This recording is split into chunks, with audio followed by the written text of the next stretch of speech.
사사기 9장 1절부터 21절까지의 말씀 조금 길지만 다같이 합독하도록 하겠습니다. 시작. 여룹바알의 아들 아비멜렉이 세겜에 가서 그의 어머니의 형제에게 이르러 그들과 그의 왼쪽 위에 집에 온 가족에게 말하여 이르되 청하노니 너희 세겜의 모든 사람들의 귀에 말하라.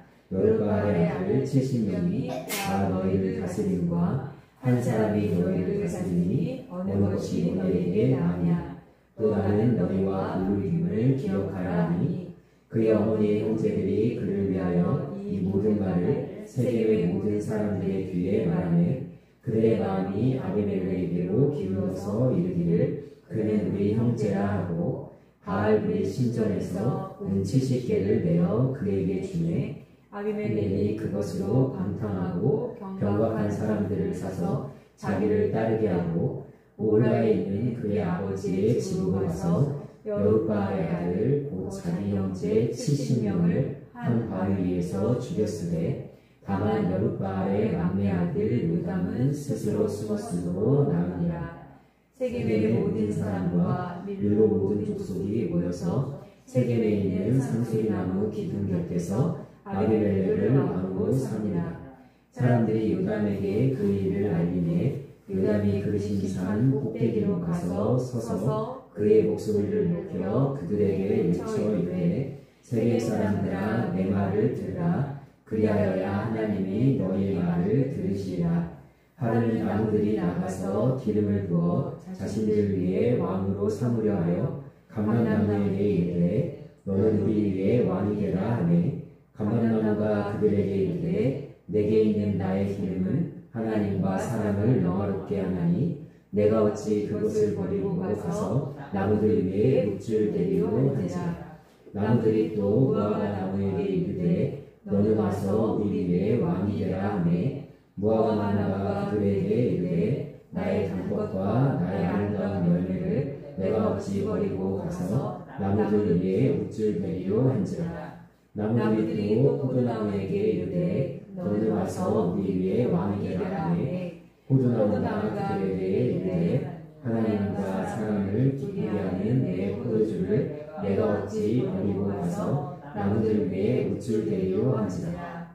이에 모든 나무가 가시나무에게 이르되 너는 와서 우리 위에 왕이 되라 하매 가시나무가 나무들에게 이르되 나를 너희가 참으로 내게 기름을 부어 너희 위에 왕으로 삼겠거든 와서 내 그늘에 피하라. 그리하지 아니하면 불이 가시나무에서 나와서 내가 너의 백향목을 사를 것이니라 하였느니라.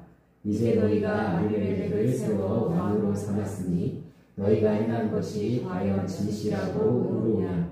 이것이 여룹바알과 그의 집을 선대함이냐. 이것이 그의 손이 행한 대로 그에게 보답함이냐. 우리 아버지가 전에 죽음을 무릅쓰고 너희를 위하여 싸워 미디안의 손에서 너희를 건져냈거늘 너희가 오늘 일어나 우리 아버지의 집을 쳐서 그의 아들 시신령을 한 바위 위에서 죽이고 그의 여종의 아들 아비멜렉이 너희 형제가 된다고 그를 세워 세겜 사람들 위에 왕으로 삼았도다. 만일 너희가 오늘 여룹바알과 그의 집을 대접한 것이 진실하고 의로운 일이면 너희가 아비멜렉으로 말미암아 기뻐할 것이요 아비멜렉도 너희로 말미암아 기뻐하려니와 그렇지 아니하면 아비멜렉에게서 불이 나와서 세겜 사람들과 밀로의 집을 살 것이요 세겜 사람들과 밀로의 집에서도 불이 나와 아비멜렉을 살 것이니라 하고 요담이 그의 형제 아비멜렉 앞에서 도망하여 피해서 부엘로 가서 거기에 거주하니라. 아멘. 네. 제가 설교 중에 이 말을 좀 강조를 합니다.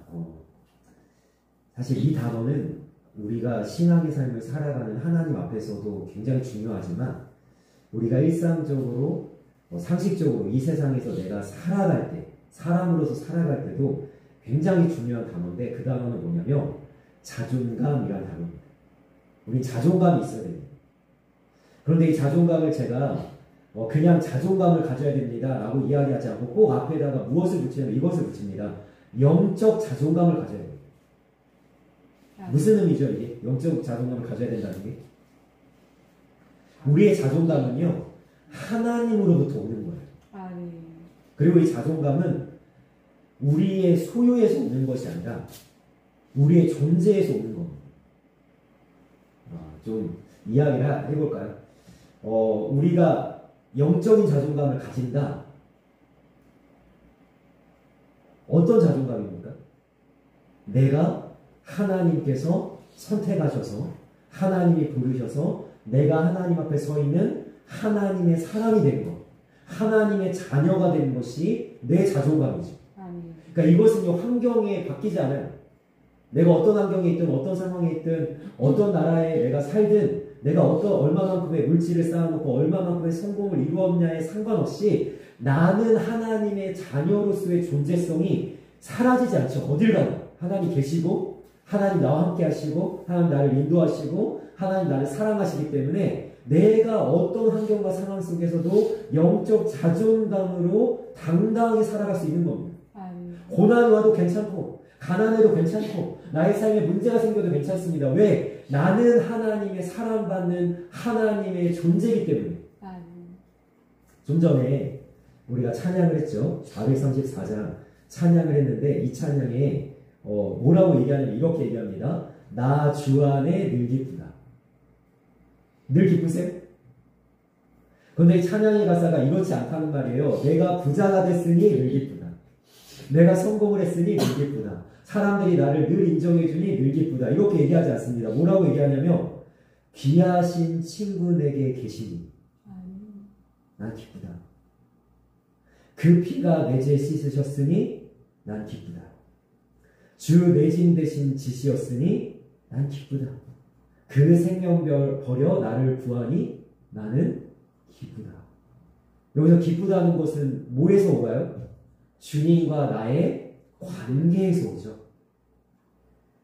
제가 어제인가 오늘인가 그 매일 성경 묵상을 제가 나눠드렸을 때 뭘 이야기했냐면 우리의 평안은요 하나님과의 관계에서 오는 거예요. 다윗이 시편 23편 1절에 그 유명한 고백을 하지 않습니까? 나에겐 부족함이 없다. 여러분 다윗이 왜 부족함이 없죠? 왕이 됐기 때문입니까? 사울의 원수들이 다 사울과 그의 원수들이 다 죽었기 때문입니까? 아니죠. 뭐라고 얘기합니까? 여호와는 나의 목자시니 그러니까 하나님과 나의 관계 때문에 내가 부족함이 없는 거예요. 이것이 우리의 영적인 자존감입니다. 주님이 십자가에서 생명별로 나를 구하셨어요. 내 가치가 어느 정도입니까? 내 월급이 나의 가치가 아니라는 거지. 내가 살고 있는 집이 내 가치가 아니라는 거지. 하나님이 나를 어떻게 여기시느냐가 나의 자존감이라는 거예요. 그러니까 우리는요 얼마든지 영적 자존감을 가질 수 있습니다. 여러분 세상에서 가장 아름다운 이름 중에 하나가 뭔지 아세요? 성도예요. 교회 오면 누구나 성도님 하니까 여러분 이 성도가 굉장히 흔한 것 같고 아무나 성도인 것 같지만 여러분 하나님께서 우리를 성도로 삼아주셔서 어떻게 하신 거예요? 세상으로부터 구별하신 겁니다. 허물과제로 죽었던 우리를 살리셔서 지옥에 떨어질 수밖에 없는 영혼을 어떻게 해요? 천국 백성으로 삼으시고 이 세상에 속한 자가 아니라 하늘에 속한 자로 하나님께서 정체성을 신분을 완전히 바꿔주셨어요. 그래서 내가 이제 추구하는 것이 뭐예요? 세상의 것이 아니죠. 영적 자존감이 있는 사람은 어떻게 살아가냐면 나는 세상이 가는 길로 가지 않겠다. 나는 이 세대를 본받지 않겠다. 나는 세상 사람들이 걸어가는 그 길로 걸어가지 않겠다. 그것이 내 영적 자존감이죠. 너희들은 그렇게 살아라.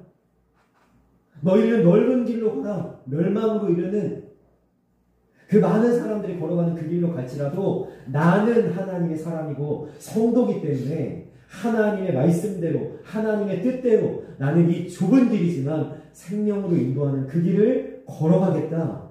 이것이 우리 영적 자존감이에요. 그러니까 영적 자존감이 있는 사람은 제가 오늘 말씀 속에서 이야기하겠지만 한 가지 중요한 특징이 있는데 그게 뭐냐면 흔들리지 않고 요동하지 않습니다. 어느 자리에 갖다 놔도 이 사람은요 하나님이 자기에게 원하시는 몫을 해내는 거예요. 야, 하나님이 나를 여기에다 세우셨으니 이 일을 맡기셨으니 내가 충성되게 성실하게 이 일을 해야 되겠다. 하나님이 어느 날 자리를 바꾸실 수 있겠죠. 다른 일자리를 주실 수 있고 다른 사역의 자리를 주실 수 있겠죠. 그러나 그 자리에서도 하나님이 나를 여기에 세우셨으니 내가 여전히 하나님의 말씀대로 순종하면서 살아가겠다. 이것이 영적인 자존감을 가진 사람입니다. 그러니까 자리에 연연하지 않아요. 제가 이거를 이제 영적인 자존감을 신앙적으로 이야기했지만 이것은요, 그냥 영적 자존감이라는 영적이라는 단어를 빼고 우리가 그냥 인간으로 살아갈 때도 이 자존감이 너무 중요하죠. 저희 딸이 이번에 오늘 시험이 끝났습니다. 오늘. 자, 자존감 있는 사람은 여러분 어떤지 아세요? 내가 몇 점을 맞았는지가 내 자존감이 아니에요. 100점 맞으면 막 자존감이 막 올라가가지고, 야, 나 100점 맞았어. 그래서 선생님한테, 막 친구들한테 자랑을 하면서, 야, 이게 내 자존감이야. 이건 자존감이 없는 사람이죠. 자존감 좋은 사람은 어떤 사람입니까? 이런 사람이죠. 내가 70점을 맞아도 80점을 맞아도 내 자존감은 그 점수가 아니란 말이에요. 내가 점수를 좀 못 맞았어도 뭐예요? 나는 귀한 하나님의 사람. 나의 존재 자체는 가치가 떨어지지 않는다는 것을 믿기 때문에 뭐예요? 저는 그러니까 우리 딸을 보면서 너무 좋은 건 뭐냐면, 물론 이제 슬퍼하기도 하고 눈물 흘리기도 하지만 너무 기분이 좋아요. 시험을 다 마치고 나서 뭐예요? 다시 한번 용기를 내는 거죠. 다음 시험은 더 잘 볼 수 있겠지. 내 실력만큼 이번에 성적이 안 나왔을 뿐이야. 야, 한 번 더 열심히 하면 야, 조금 더 나아질 거야. 이게 자존감 좋은 사람이죠. 근데 자존감 약한 사람은 뭐예요? 나는 망했어. 나는 끝났어. 나는 이제 죽겠어. 점수 하나에 연연하면서, 자리 하나에 연연하면서, 내가 어떤 이루어낸 성과 하나에 연연하면서 날마다 흔들리고 요동치고 무너졌다가 내려갔다가 넘어졌다가, 이것은 자존감이 낮은 사람의 특징이라는 거예요. 우리가 이 세상을 살아가면서 굳게 붙잡아야 될 것 중에 하나가 뭐냐면 자존감이에요. 내가 도대체 누구냐는 거지. 내가 도대체 어떤 사람이냐는 거지. 그런데 오늘 말씀을 들어가면서 우리가 한 가지 중요하게 생각할 것은 뭐냐면,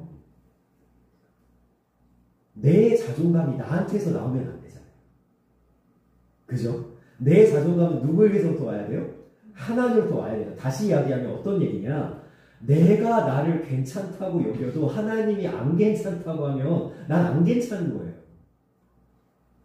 내가 자신감을 가져야지, 자존감을 가져야지, 이렇게 한다고 되는 것이 아니라 하나님이 나를 인정해 주시고 보시기에 신이 좋았다고 말씀해 주시고, 야, 너는 참 이건 잘했다 라고 칭찬해 주셔야 내가 자존감이 생기는 거지. 하나님하고 아무 상관없이 야, 내가 한번 당당해져야지, 아무 소용이 없어요. 담대함과 용기를 한번 가져야지, 아무 소용이 없어요. 하나님이 나를 세워주시고 하나님께서 나를 그런 존재로 여겨주셔야 이게 자존감이죠. 그래서 자존감은, 자, 말씀으로 들어가면서 이제 첫 번째 자존감은 뭐냐면, 자리랑 좀 연결하려고 하거든요. 그 자리가, 내가 예를 들면 원하는 자리나 이루려고 하는 자리가, 자, 이 질문을 던져야 됩니다. 정말 하나님이 원하시는 자리냐? 이것을 우리가 점검해요. 좀 어려워하시는 것 같아서 예를 들어보겠습니다. 지금은 아닙니다. 지금은 아니에요. 제가 사실은 몇 년 전만 해도 제가 원하는 자리가 있었습니다. 어떤 자리 원했을까요? 우리나라에서 이름 있는 목사님들의 자리에, 나도 그런 자리를 좀 가봤으면 좋겠다. 네, 여러분, 꿈이 금방 안 이루어지면 점점 꿈이 작아집니다. 그 꿈이 어떻게 작아졌냐면 이런 생각을 하는 거예요. 이제 뭐 우리나라에 알아주는 목사님들 자리까지는 아니에요. 우리 교회 주변에만 해도 이름 있는 교회가 있죠. 그죠? 멀지 않은 곳에 이름 있는 교회가 있습니다. 야, 저 정도만 돼도 좋겠다. 이런 생각 한 적이 있어요. 그리고 이제 이름을 대면 알지는 못하지만 제가 이제 관심 가졌던 것 중에 하나가 뭐였냐면 저랑 비슷한 나이의 젊은 목사님들이 계세요. 그런데 훨씬 영향력 있고 훨씬 이름을 날리고 훨씬 사람들의 인지도가 좋은 목사님들을 보면서 부러워한 적이 있습니다. 나도 저 정도의 설교자, 저 정도의 위치, 저 정도의 목회의 규모 이런 것들을 좀 저보다 젊으신 분 중에도 그런 분들 계신 거예요. 그러니까 제가 그런 적이 있어요. 그런데 이제 내려놨습니다. 이제 내려놨어요. 제가 원하고 제가 정말 하나님 이런 자리에 이런 자리에 저도 좀 가보면 안 되겠습니까? 라고 했을 때 중요한 게 뭐라고요? 하나님이 그 자리를 원하냐. 그게 정말 필요한 자리일까요? 그게 정말 하나님이 만들고자 하는 자리일까요? 아니라면 영적인 자존감이 있는 나는 그 자리를 바라면 돼요? 안 돼요? 안 되죠. 그 자리를 원하고 소망하면 돼요? 안 돼요? 안 되잖아요. 그런데 자존감 없는 사람은 그런 뭐라 그러죠? 신기루를 쫓아요. 자기가 자존감이 없으니까 맨날 뭐예요? 나도 저렇게 됐으면 좋겠다. 저 사람 너무 부럽다. 야, 나도 저런 자리 한번 차지했으면 좋겠다. 이런 생각 한단 말이에요. 자, 오늘 본문의 말씀을 들어가면 중요한 것이 있습니다. 뭐냐면 여기에 이제 이 말씀을 이해하기 어려운 이유가 뭐냐면요. 기드온이라는 이름이 나와야 되거든요. 근데 기드온은 안 나오고 계속 기드온을 뭐라고 얘기하냐면 일부러 그런 것 같아요. 성경에서 여룻바알이라고 얘기합니다. 여룻바알. 그러니까 우리가요. 이게 도대체 사사기 9장을 읽고 있는데 이게 뭔 내용이야 도대체. 누가 아들이라고 얘기하고 뭐 여룻바알이 등장하는데 여러분 여룻바알은 기드온입니다. 자, 그러면 기드온이라고 하면 좀 이해가 되시죠? 자, 기드온은 사사기 6장에 등장을 하면서 이 사사기에서 가장 임팩트 있는 인물 중에 하나입니다. 아마 사사들 중에 가장 먼저 떠오르는 인물 중에 하나가 아닐까. 아마 삼손 이 정도가 아마 견줄 만한 인물일 텐데 이 기드온은요 300명의 용사를 가지고 미디안과의 전쟁에서 승리한 사람인데요. 여러분 여기서 중요한 것이 있습니다. 기드온은 왕이 되면 안 됩니다. 왕이 되어서도 안 되고 왕이 될 수도 없고 왕을 하면 안 되는 존재예요. 문제는 기드온이 자신이 원했든 자신이 원하지 않았든 어느 순간 보니까 기드온이 큰 전쟁에서 승리했거든요. 300명 가지고 미디안 군대 13만 5천 명을 죽입니다. 그리고 미디안의 왕들을 죽입니다. 그러니까 엄청난 승리를 거뒀잖아요. 기적 같은 일을 이루었잖아요. 기드온이 이스라엘에서 왕처럼 됐어요. 여기서 문제가 발생한 겁니다. 기드온이 뭐라고 얘기하면 이렇게 얘기합니다. 나는 너희를 다스리지 않을 거야 라고 얘기해요. 분명히 왕되기를 원하지 않는 것처럼 보이지만 기드온이 무슨 일을 하냐면 두 가지의 큰 잘못을 합니다. 첫 번째는 너희들의 금을 좀 가져와서 나에게 줘라 라고 했어요. 금을 왜 받아요 자기가? 그래서 그 금을 가지고 어떻게 하냐면 에봇을 만드는데 이거를 좀 쉽게 이야기하면 저를 상징하는 정장의 외투를 하나 만들었다고 해봅시다. 저를 상징하는 거예요. 저를 동상 세운 거죠. 그러니까 그 에봇을 만들어다가 어느 한 곳에 딱 두니까 이스라엘 백성들이 그것을요 음란하게 섬기기 시작해요. 왜? 이 전쟁의 승리는 하나님이 주신 거지만 사람은 눈에 보이지 않는 하나님보다 확실한 우상을 원하게 되었어요. 자, 기드온의 에봇이 마치 뭐예요? 도라에몽처럼 코 만지면 자식을 낳게 해주는 것 같은 부적과 같은 존재로 추앙받기 시작합니다. 일단 기드온이 이 잘못을 했는데 두 번째 기드온이 자기가 왕인 것처럼 70명의 아들을 낳습니다. 지가 왕이에요? 아니 기드온이 왕이냐고요. 아니 자기가 뭔데 70명의 아들을 낳습니까? 아내가 몇 명이었을까요? 한 아내가 70명을 낳지 못했을 거 아니에요. 많은 아내들을 가졌을 거고 그리고 70명의 아들을 낳으면서 자기도 모르게 왕처럼 군림하니까 자 기드온이 죽고 나서 벌어지는 일이 뭐냐면 기드온의 자리를 차지하기 위한 암투가 벌어지는 겁니다. 자 여기서 등장하는 인물이 누구냐면 아비멜렉인데 여러분 이 이름을 또 주목하셔야 돼요. 여러분 멜렉은 이스라엘 말로 왕입니다. 아비는 뭘까요? 여러분 우리나라 말이랑 비슷해요. 아비 아빠입니다. 아빠. 여러분 아빠는 왕이다라고 자기 아들의 이름을 지었어요. 누가 왕이라는 거예요? 기드온이 자기도 모르게 스스로 뭐라고 했어요? 내가 왕이다라고 뽐내고 있었을지도 모른다는 거죠. 그럼 아비멜렉이 자 야망을 품습니다. 어떤 야망? 아버지의 자리는 하나인데 내가 그 자리를 차지해야 되겠는데 경쟁자가 있죠. 70명의 아들이 있으니까 69명의 아들을 해치워야 자기가 그 자리 차지하지 않겠습니까? 그래서 아비멜렉이 어떻게 하냐면 한 자리에서 여러분 5절 말씀 보세요. 한 바위 위에서 70명을 죽입니다. 끔찍한 일이 벌어지죠. 자 여기서 중요한 질문이 뭐냐면 아비멜렉이 차지하려고 했던 그 자리가 형제들까지 다 죽이면서 차지했던 그 자리가 진짜 하나님이 원하셨던 자리인가? 하나님 원하신 자리?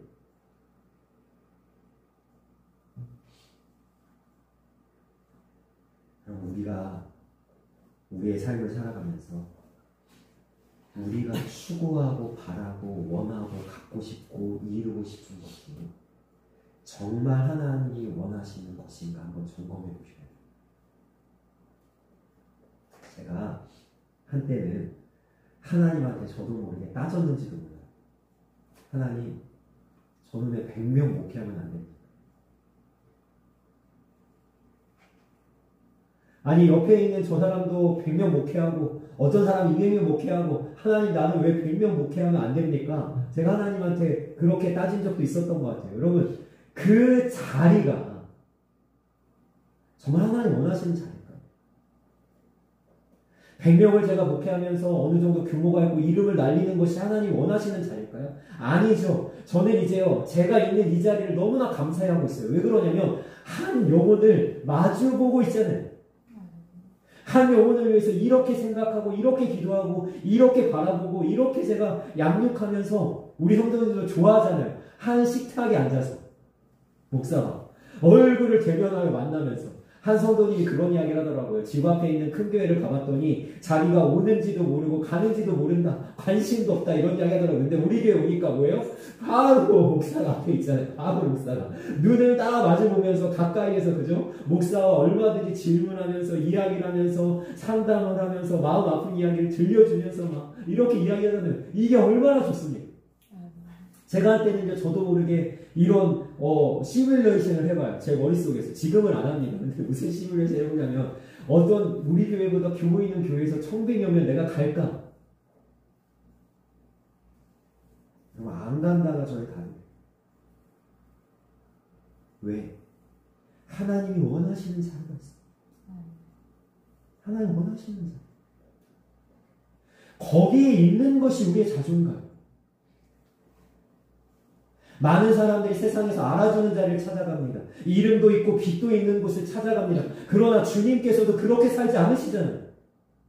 어떻게 오셨어요? 이 땅에 어떻게 오셨습니까? 인간의 몸을 입은 것조차도 이미 초라한데 뭐예요? 말 먹이통에서 태어나셨어요. 말 먹이통에서. 그 냄새나는 말그 위에 예수님이 누워 계셨다고. 왕궁에서 태어난 건 아닙니다. 궁정에서 태어난 게 아닙니다. 예수님이 정말 한낱 볼품없는 그러한 모습으로 이 땅에 오셨다니까요.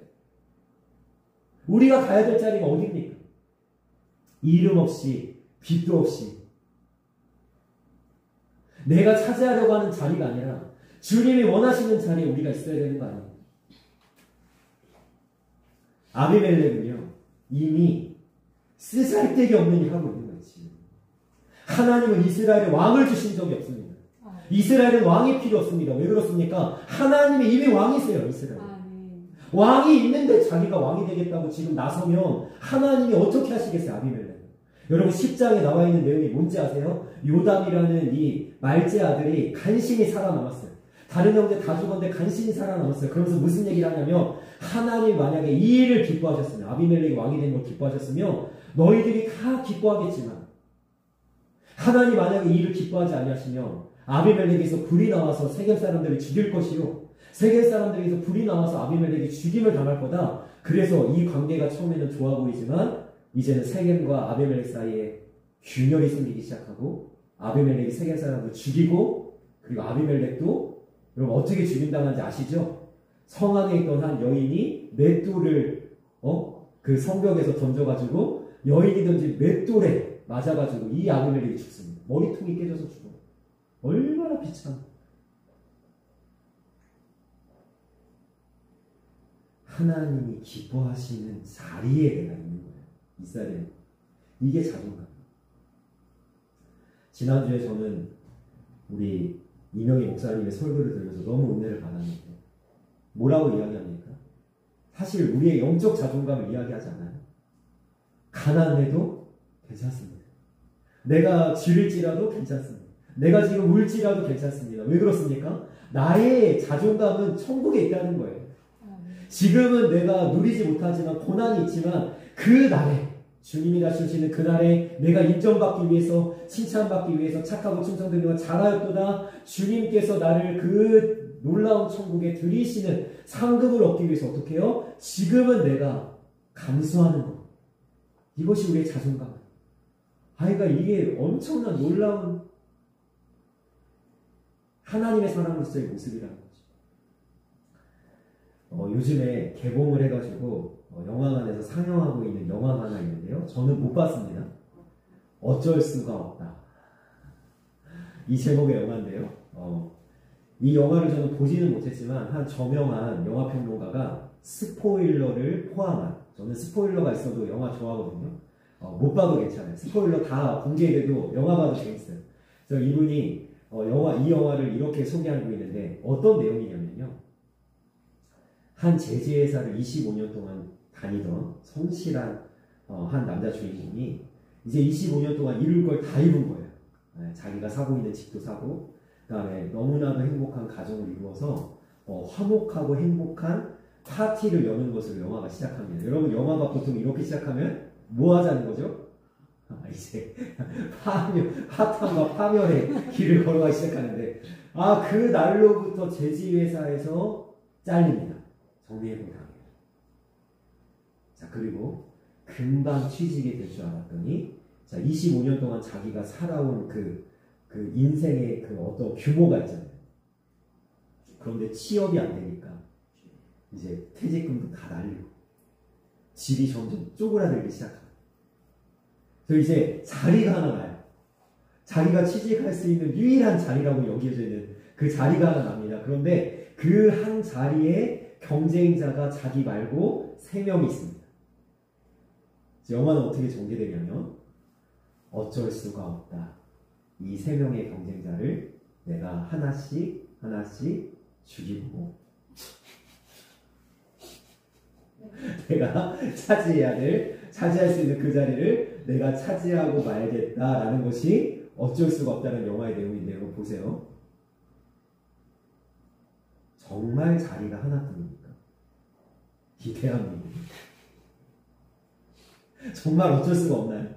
그리고 그 자리를 차지하기 위해서 정말 사람을 죽여야만 합니까? 어쩔 수가 없습니까? 여러분 많은 사람들이 이 세상의 방식대로 살아가면서 사람들이 살아가는 이 세대를 본받아 살아가면서 자기가 때로는 어떤 술수를 쓰고 어떤 속임수를 써가면서 뭐라고 얘기하면 이렇게 핑계댑니다. 어쩔 수가 없어. 하나님 분명히 말씀하셨어요. 너는 내 뜻대로 살아라. 내 말씀대로 살아라. 나만 따라라 말씀하셨는데 우리 하나님을 따라가지도 않고 하나님 원하시는 자리를 우리가 소망하지도 않고 하나님 있는 그 자리에서 충성하지도 않고 뭐라고 얘기하냐면 세상의 방식대로 살면서 이렇게 얘기해요. 어쩔 수가 없었습니다. 마치 한 달란트 받은 그 종이 주인에게 뭐라고 핑계대요? 이렇게 핑계대면 어쩔 수가 없었다고. 여러분 우리가 하나님의 사람이라면 걸어야 될 걸음이 있어요. 두 번째로 이 영적인 자존감을 가진 사람은 뭐 하지 않냐면 오늘 말씀의 제목입니다. 우쭐대지 않습니다. 여러분 보세요. 우리가 3절의 말씀을 좀 읽을 텐데 자 9절 쭉쭉 읽겠습니다. 9절 같이 읽습니다. 시작. 감람나무가 그들에게 이르되 내게 있는 나의 기름은 하나님과 사람을 영화롭게 하나니 내가 어찌 그것을 버리고 가서 나무들 위에 우쭐대리로 한지라. 아멘. 11절입니다. 시작. 무화과 나무가 그들에게 이르되 나의 단 것과 나의 아름다운 열매를 내가 어찌 버리고 가서 나무들 위에 우쭐대리로 한지라. 아멘. 13절 말씀입니다. 시작. 포도나무가 그들에게 이르되 하나님과 사람을 기쁘게 하는 내 포도주를 내가 어찌 버리고 가서 나무들 위에 우쭐대리로 한지라. 아멘. 여러분 이 요담이라는 한 말제 아들이 유일하게 이제 아비멜렉의 그 형제들 중에 살아남아서 자 그리심산이라는 여러분 이 축복을 선포했던 가나안 땅을 차지해서 축복을 선포했던 그 곳에 올라가서 이제 소리를 지르는 거예요. 뭐라고 소리 지르냐면 내가 너희들에게 우화 하나를 돌려주겠다 이러면서 아비멜렉이 왕이 된 것이 얼마나 미련하고 어리석은 일인지 이렇게 설명하는 거예요. 나무들이 왕을 삼기 위해서 새 나무에게 찾아갑니다. 첫 번째 나무가 감람나무고 두 번째 나무가 무화과 나무고 세 번째 나무가 포도나무인데 지금 소개하는 이 세 개의 나무는 성경에서 가장 가치 있고 소중하고 하나님 앞에 보시기에 아름다운 나무로 등장하는 나무들이에요. 여러분 감람나무는 뭐죠? 기름이 나죠. 여러분 이 기름을 통해서 어떻게 합니까? 왕과 제사장과 선지자를 세우는 일을 합니다. 여러분 이 기름은요 감람나무의 이 기름은 또 하나님을 제사하는 데 사용돼요. 그러니까 이 감람나무는요 자존감이 있어요. 어떤 자존감이요? 내가 굳이 왕이 돼서 우쭐댈 필요가 없는 거예요. 나의 존재성으로 이미 내게 맡겨진 하나님의 이 소명으로 이미 자기는 아름답다는 걸 알기 때문에 왕이 되기를 소망할 필요가 없습니다. 자, 영적인 자존감이 있는 사람은 어떻게 하지 않는다? 우쭐대지 않는다. 여러분 무화과 나무도 마찬가지입니다. 여러분 무화과 나무 열매 먹어보셨습니까? 아 저는 너무 맛있더라고요. 그 호불호가 있긴 한데요. 맛이 없다고 하는 사람들도 있어요. 나는 이게 안 맞는다 하시면 저는 사실 무화과 나무 열매 너무 맛있더라고요. 이 무화과 나무 열매는요 굉장히 이스라엘에서 귀중한 나무 열매 중에 하나인데요. 이 무화과 나무도 뭐라고 얘기하냐면 내가 이 열매를 버리고 굳이 내가 나무들 위에 우쭐대. 여러분 세 번째 포도나무는요. 여러분 포도나무 너무 귀하죠. 포도나무 열매도 귀하지만 또 어떻게 귀합니까? 포도주를 만들지 않아요. 하나님과 사람을 기쁘게 하는 이것을 내가 어찌 여러분 내가 있는 그 자리에서 우쭐대는 사람들이 있어요. 야 내가 이번에 뭘 했는지 알아? 뭘 입었는지 알아? 야 사람들이 나를 어떻게 이야기하는지 알아? 우쭐대는 사람이 있어요. 우리가 좀 이따가 얼마 있다가 이제 다니엘 기도회를 할 텐데 제가 여러 번 말씀드렸어요. 다니엘 기도회 때 거의 대부분 은혜롭습니다. 너무 은혜로워요. 전 너무 감사해요. 왜냐하면 그 사람의 삶을 통해서 그 사람이 겪은 우여곡절을 통해서 하나님이 드러날 때 저는요 정말로 당장 일어나서 하나님을 향해 박수를 치고 싶은 막 그런 심정이 들 때가 있어요. 그 사람을 통해서 하나님이 드러나요. 그런데 다니엘 기도회 때 가끔 어쩌다가 한 번 거의 그런 일이 없지만 자기를 드러내는 사람이 있어요. 저는요 마음속에서 제가 성도님들이 있기 때문에 제가 다 드러내진 않지만 표현하진 않지만 제 마음속에 저 사람은 왜 나왔지? 그러니까 그 사람이요 자기를 드러내는 순간 저는요 듣기가 너무 거북하고 그리고 정말로 그 빈 깡통 소리가 나는 것 같아요. 하나님이 드러나야 자기도 같이 갈 거거든요. 근데 자기가 막 사업에서 성공한 걸 이야기하기 시작하고 얼마나 노력해서 뭔가를 자기가 성취했는지 막 이야기하기 시작하면요 제가 막 너무 불편해요. 여러분 제가 이 말씀을 통해서 권면합니다. 만약에 여러분들 주변에 우쭐대는 사람 있잖아요. 그러면 그 사람 미워하지 마시고요. 화내지 마시고요. 너 왜 이렇게 너 우쭐대? 이렇게 하실 필요 없어요. 그런 사람이 있으면요. 어떻게 여기시면 되냐면요. 불쌍히 여기시면 돼요. 얼마나 자기 안에 든 게 없으면 자기가 자기 입으로 우쭐대고 있냐고요. 잘 됐어요. 중요한 건 그 잘된 게 누구 덕분이냐는 거죠. 누가 잘되게 하셨어요? 내가 하나님께 은혜를 받았다. 잘 들어봐라. 내가 이렇게 좀 잘된 일이 있었는데 내가 하나님한테 은혜를 받았어. 얼마나 좋습니까? 그런데 내가 이렇게 했더니 내가 이렇게 열심히 했더니 내가 그렇게 쉬지 않고 했더니 이런 일이 있었다. 얼마나 여러분 사실 쪼잔합니까 사실. 잠언서에 이런 말씀이 나오네요. 우리 성도님이 고개를 들고 설교하니까 어려워. 그런 사람들이 있어야 딴 사람들이 그런 사람이 되기 위해서 노력하는 거예요. 내가 그렇게 열심히 살아야지로 가는 게 아니라요. 우리는요. 야, 저 사람이 하나님을 저렇게 열심히 바라보고 하나님의 은혜를 받았으니 나도 하나님을 추구하고 하나님을 바라봐서 나도 저런 은혜를 받아야 되겠다. 이렇게 가야죠. 하나님으로 가야죠. 왜 그 사람으로 갑니까? 이게 참 안타깝다니까요. 그러니까요. 잠언서에 무슨 말씀이 나오냐면 이렇게 얘기합니다. 네 입으로 너를 칭찬하지 말고 다른 사람이 너를 칭찬하라. 신약에도 이런 말씀이 있습니다. 우리의 칭찬은 우리에게 있는 것이 아니라 하나님에게 있다. 하나님이 칭찬하는 게 진짜잖아요.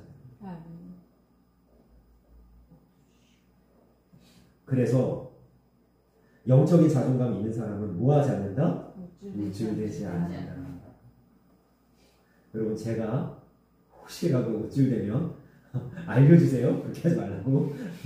제가 혹시 우쭐대면 그리고 불쌍히 여겨주세요. 네, 저 목사는 왜 저렇게 자랑할 것이 없어서 저렇게 해요. 네, 이렇게 하십시오. 자, 세 번째입니다. 15절. 15절 말씀 같이 있습니다. 시작. 가시나무가 나무들에게 이르되 만일 너희가 참으로 내게 기름을 부어 너희에게 왕으로 삼겠거든 와서 내 그늘에 피하라. 그리하지 아니하면 불이 가시나무에서 나와서 레바논의 백향목을 살 것이니라 하였느니라. 아멘. 자, 가시나무는요 한마디로 얘기하면 자존감이 없습니다. 여러분 가시나무가 자랑할 것이 있나요? 아무것도 없어요. 가시나무는 드러내거나 나타내거나 열매가 있습니까? 여러분 예수님께서 마태복음 13장에 가시나무 얘기하시죠. 가시떨기나무 얘기하시죠. 씨 뿌리는 자의 비유 얘기하시면서 여러분 가시나무는요 진짜 보잘것이 없어요. 볼품이 없어요. 내세울 게 없어요. 그러니까 이 가시나무는요 자기가 있는 이 자리에 만족하지 않으니까 왕이 되고자 하는 거예요. 그러면서 우쭐댑니다. 뭐라고 우쭐댑니까? 내 그늘에 와서 피하래요. 여러분 가시나무가 무슨 그늘이 있어요? 얼마나 이 가시나무가 내세울 게 없는지. 당장에 자기가 있는 그 자리를 떠나서 왕이 되는 자리를 추구하고 그 한 자리를 차지하는 거예요. 그만한 제목도 아니고 그만한 자격도 없음에도 불구하고 제가 이 말씀을 준비하게 된 것은 제가 얼마 전에 읽은 책에 이런 글귀가 등장하더라고요.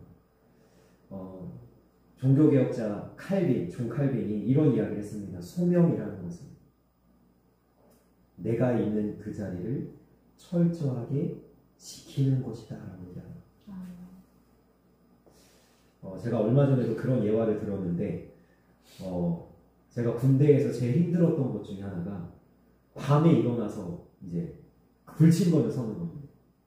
근데 이게 새벽 2시에 막 저를 깨웁니다.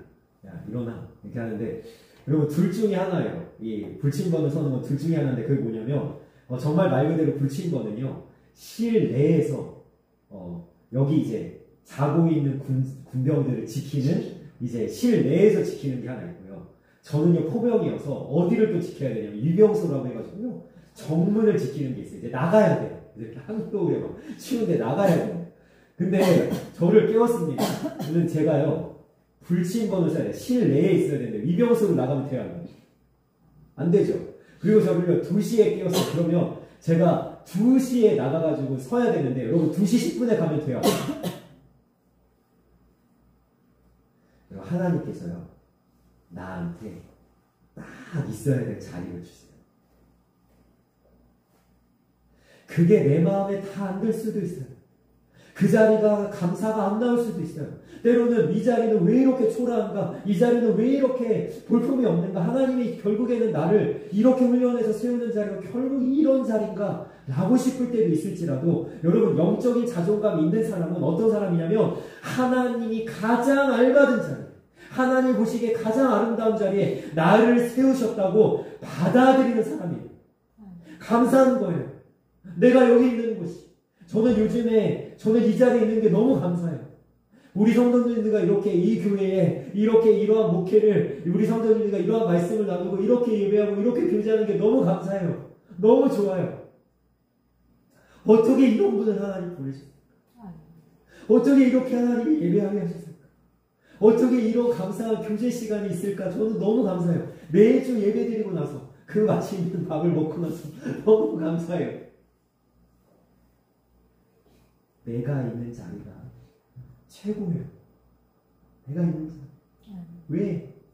내가 선택한 게 아니라 하나님이 나를 여기에 세워주셨어요. 여러분 더 나아가서 여러분 나에게 부모가 있습니다. 나에게 자녀가 있습니다. 나에게 가족이 있습니다. 여러분 어떨 때 내가 볼 때는요 너무 마음에 안 들죠. 어떻게 이런 자식이 어떻게 이런 부모가 있냐. 여러분 이럴 때가 있어요. 그러나 그 자리도 누가 허락하신 거예요? 하나님이 허락하신 거예요. 여러분 오늘 말씀 속에 감람나무와 무화과나무와 포도나무가 있고요. 그리고 가시나무라는 나무가 이렇게 딱 대조되고 있잖아요. 감람나무와 무화과나무와 포도나무는 뭐라고요? 내가 가지고 있는 이것을 어찌 버리고 남들 위해 우쭐대리로.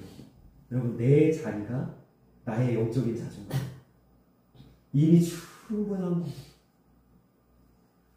그럼 어떤 마음을 가지고 사시겠어요? 내가 이미 하나님이 주신 것이 너무나 만족스러워서.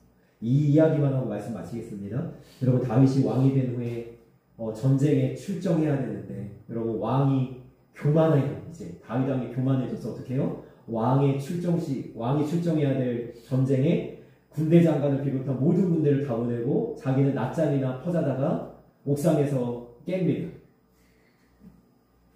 깨고 나서 이상하게도 그죠? 모욕하고 있는 밧세바를 발견하고 밧세바를 취하는데 여러분 하나님께서 밧세바를 취하고 그 남편을 죽인 다윗에게 찾아오셔서 뭐라고 얘기하세요? 이렇게 얘기하세요. 정말로 너에게 필요한 것이었다면 내가 이것도 주고 저것도 주었으리라. 무슨 말씀이냐면 내가 준 걸로 충분하지 않았네. 충분히 주셨어. 아내도 여러 명이었잖아요. 이미 자식도 여러 명이었잖아요. 왕의 자리도 주셨잖아요. 원수 사울도 하나님 무찔러 주셨잖아요. 충분히 다 주셨잖아요. 충분하지 않다고 생각하는 순간 다윗이 죄를 지는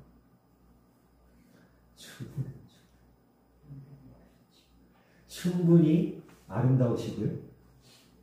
충분히 가치 있으시고요. 영적인 자존감을 가질 만한 충분한 정체성이 우리에게 있습니다. 그래서 우리가 하나님이 원하시는 자리를 우리가 추구하고 하나님이 내게 세워두신 이 자리에 감사하면서 그럼 이 자리에서 감람나무처럼 무화과나무처럼 포도나무처럼 충실히 성실하게 나의 모든 최선의 노력을 다해 주님을 섬기는 하나님이 사람들이 기뻐하실 만한 모습으로 내 자리를 잘 지켜나가 소명을 다하는 하나님의 사람들이 되시기를 주님의 이름으로 소망하며 축원합니다. 기도하겠습니다. 사랑하는 아버지, 내가 있는 이 자리는 하나님이 내게 세워두신 자리입니다. 내가 선택해서 내가 원해서 차지한 자리가 아니라 하나님이 나에게 원하셔서 나를 여기에 심으신 너무나도 복되고 아름다운 자리입니다. 그리고 하나님께서는 내가 이 자리에 있는 것으로 충분히 잘했다, 잘하고 있다 말씀하시는 줄 믿습니다.